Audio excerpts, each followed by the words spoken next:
Dua animasi nostalgia masa kita kecil-kecil dulu, part 2. Yang pertama, Tulis.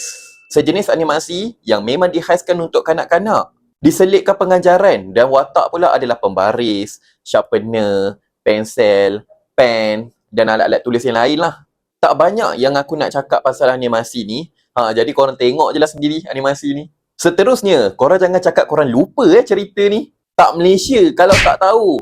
Ni dia. Bola Kampung. Dulu bergaduh dengan kawan-kawan sebab nak cop watak-watak dalam kartun ni. Kartun ni merupakan satu kartun fenomena yang Malaysia pernah ada.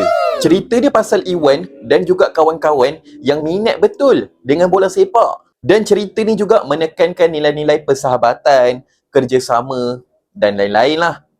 Sedikit fakta, menurut Wikipedia, cerita ni pernah jadi fenomena sampai masuk ke 16 buah negara weh. Yang ni fenomena paling besar yang Malaysia pernah ada pada waktu tu. Fenomena betul. Jadi korang kenal tak dua kartun nostalgia yang aku sebut dalam video ni?